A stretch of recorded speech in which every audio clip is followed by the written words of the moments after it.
इसके पिछले एपिसोड में हमने देखा था कि जैसे ही फेंग ने अपना टोकन फाइनल गेट में लगाया, वहाँ एक बड़ा सा तूफान आ गया जिसमें शेन जिंगयू और ली युआनडाओ फंस गए थे और उन्हीं के साथ यिंग गहरे और जियांग को बचाने के लिए किन फेंग भी इस तूफान में फंसकर एक नई दुनिया में पहुंच जाता है, जहां पहुंचते ही उनकी मुलाकात इमॉर्टल क्लैन की सबसे बड़ी गॉडली होली लॉर्ड जिसका नाम क्यान जिंगहे से होती है, जो शेन जिंगयू, ली युआनडाओ और किन फेंग का ट्रायल लेती है, जिसमें किन फेंग सभी सवालों के सही जवाब देकर पास हो जाता है और रिवॉर्ड में किन फेंग को एक चमकीला पत्थर जिसे फेंग अपने मैजिक वेपन अपग्रेड कर सके, फेंग को एक लेवल अप और एक गू एंड पिल देती है।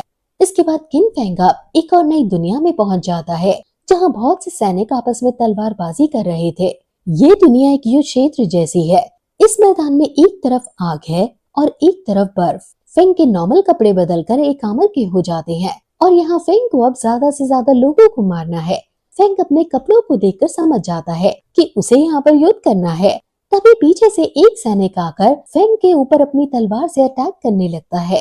किन फेंग तुरंत अपनी तलवार को अपनी ढाल बनाकर उसके अटैक को रोकता है और सैनिक को अपने से दूर हटा देता है, जिसके बाद हमें सैनिक और किन फेंग के बीच में लड़ाई देखने को मिलती है। लेकिन किन फेंग को आज तक कोई नहीं हरा पाया। किन फेंग अपनी तलवार को हवा में घुमाता है और सीधे सैनिक की तलवार पर मारता है, जिससे सैनिक निहत्था जमीन पर ढेर हो जाता है। वहीं खड़ा किन फेंग मुस्कुराते हुए सोल्जर की फाइटिंग स्किल्स की तारीफ करता है।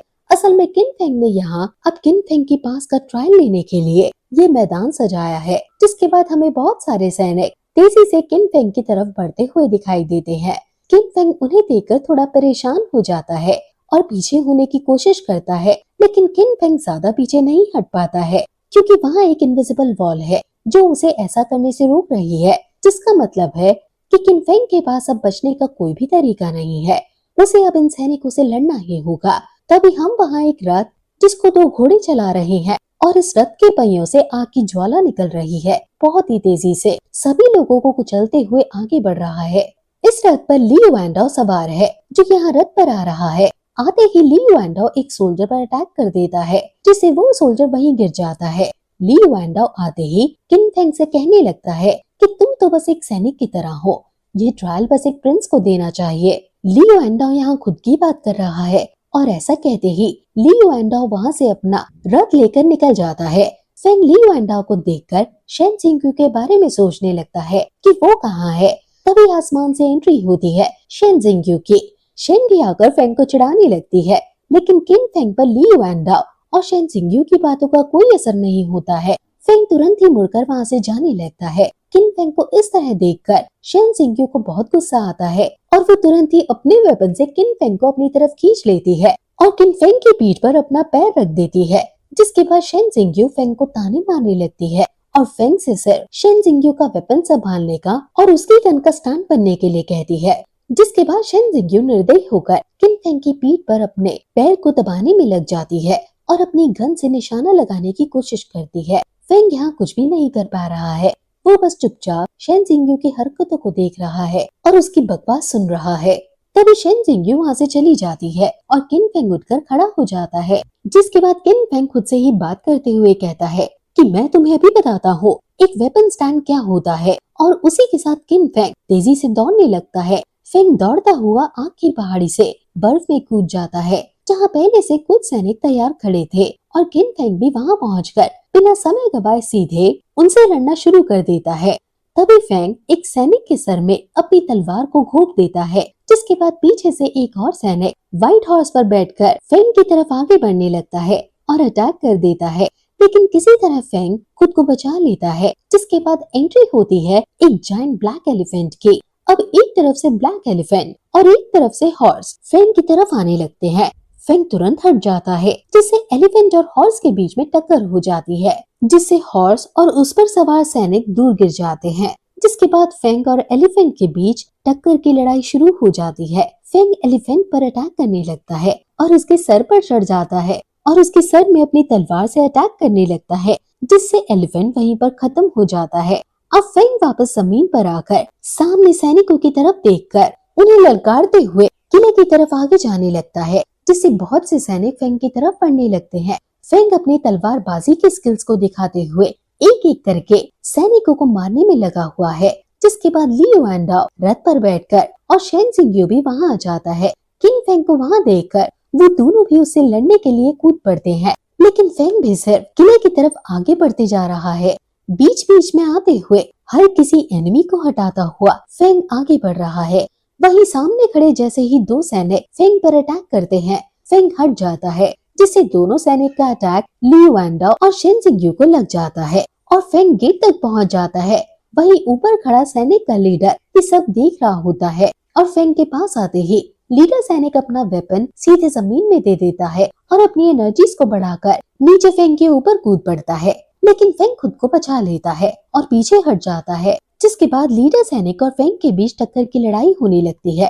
दोनों एक दूसरे पर अटैक करने लगते हैं। जिसके बाद फेंग अपना फाइनल अटैक लीडर के ऊपर फुल पावर से करता है। जिसके बाद लीडर कुछ ही देर बस उसे होल्ड कर पाता है और अंत में हार जाता है, जिससे फेंग अब बहुत खुश हो जाता है और वापस से उसे दुनिया में आ जाता है जहाँ किन फेंग ने उसका ट्रायल लिया था।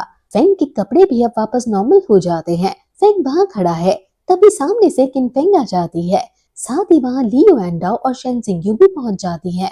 लियो एंड डाओ और शेन यहाँ अफसोस मनाते हैं कि इस बार के ट्रायल में भी ये लोग फेंग से पूरी तरह से हार गए। जिसके बाद वहाँ खड़ी होली लॉर्ड किनजिंग फेंग से कहती है कि तुम बहुत शक्तिशाली हो और ये देखकर मुझे बहुत खुशी हो रही है।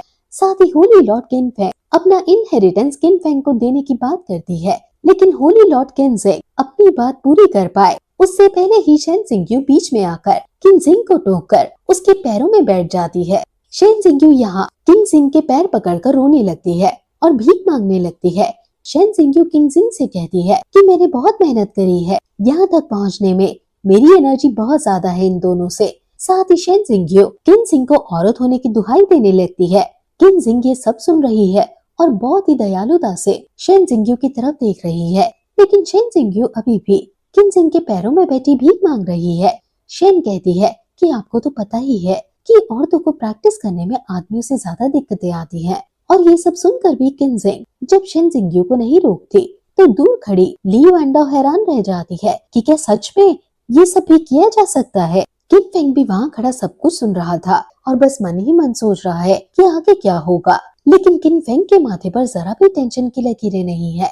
किन फेंग अभी भी पूरी तरह निश्चिंत है, लेकिन वहीं दूसरी तरफ शेन जिंगयू का ड्रामा अभी भी चालू है और झूठे आंसुओं के साथ साथ हाथ जोड़ने लगती है। जिसके बाद फाइनली होली लॉर्ड किनजिंग बोलती है कि ठीक है, मैं समझ गई तुम्हें क्या चाहिए।